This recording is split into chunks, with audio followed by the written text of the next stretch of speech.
When Raiders of the Lost Ark was released in 1981, a movie review compared the film to the popular European comic strip The Adventures of Tintin.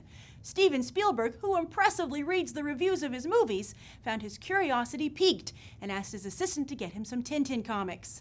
The assistant came back with 5 Tintin books, all in French. But it didn't matter. Spielberg fell in love with creator Hergé's artwork, and so began his own crusade to bring Tintin to the big screen in a big way. Now, 30 years later, he's finally doing it with The Adventures of Tintin Secret of the Unicorn. But interestingly, Tintin is famous the world over, except here in the United States. So as we get ready to see Tintin as we've never seen him before, here are some movies you might want to check out to set the mood. First up, what makes this Tintin adventure different than any other? It's being brought to life via motion capture animation, a technology that was brought into the mainstream by Robert Zemeckis. Zemeckis' first motion capture animated film is still his best, The Polar Express. Since then, both audience interest and box office receipts for the medium have diminished. But considering it was Hergé's artwork that captured Spielberg's imagination, it's understandable that he'd take a risk with this technology anyway in an effort to remain visually faithful to the source material. Of course, you might also want to check out the film that got that fateful review, Raiders of the Lost Ark.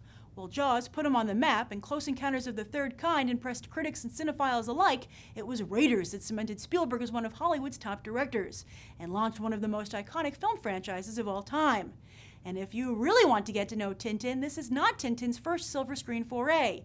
Since 1947, European studios have been adapting Tintin's adventures to film, either in live action or hand-drawn animation.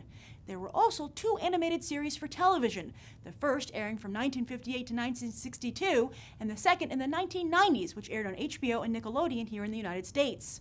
Also, Tintin isn't the only popular European comic strip to get a major motion picture. You might also consider watching any of the Asterix movies, which featured Gerard Depardieu and Christian Clavier. These French films might not have even opened here in America, but they are a huge franchise in the rest of the world. Okay, so now you're pretty well set when it comes to the films that have inspired Tintin's trip to Hollywood. But what if you're in the mood to go on an exciting mystery adventure right now? Well, I've got some for you. First up, Hitchcock's Foreign Correspondent. Just as Tintin is a brave reporter, so is Joel McCrea as Johnny Jones. This American journalist is sent to cover the growing power of Adolf Hitler's Nazi Germany and uncovers a vast conspiracy. The film was made just as World War II was starting, and it was only Hitchcock's second Hollywood production after Rebecca, both of which were nominated for Best Picture in 1941. If you're interested in more of a detective story, check out The Thin Man. Nick and Nora Charles are a clever married couple who solve crimes together along with their dog, Asta, who looks a lot like Tintin's canine companion, Snowy. The Thin Man was also nominated for Best Picture, this time in 1934, and has such a strong reputation that Johnny Depp is planning to star in a remake directed by his Pirates 4 helmer, Rob Marshall. Now, if it's the globe-trotting that you most enjoy, consider watching the original 1956 version of Around the World in 80 Days, starring David Niven, Shirley MacLaine, famous Mexican comedian Catanopoulos, and a ton of great cameos from Marlene Dietrich to Peter Lorre to Frank Sinatra. You might also want to watch The Great Chipmunk Adventure, which features an exciting hot air balloon race around the world to a great soundtrack, as only the Chipmunks and Chipettes can provide. So while you're welcome to check out all these movies and TV series, here is the official BTT countdown for The Adventures of Tintin Secret of the Unicorn. Number 1 is The Adventures of Tintin animated series from the 1990s. It will actually be hitting stores again this November as it's re-released before the movie. Number 2 is Raiders of the Lost Ark, as it not only got this whole thing started, but because Spielberg has said he sees Tintin as Indiana Jones for kids.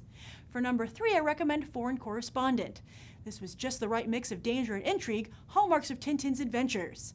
And that's why for number 4, I recommend The Thin Man, which represents the flip side of Tintin, humor and fun, while still remaining true to his detective roots. Finally, number 5 is Around the World in 80 Days for that adventure without borders feel. Also, I highly recommend you check out the Tintin comics themselves. They are available in many languages and are most likely waiting for you at your local bookstore. And there you have it! 5 movies to tide you over until The Adventures of Tintin Secret of the Unicorn. Enjoy! I hope you're enjoying this newest addition to the BTT lineup. Be sure to check out the first 2 episodes of Countdown by clicking here and here. And to get this week's box office report, click here to watch Movie Math. And I hope you'll subscribe. Thanks for watching.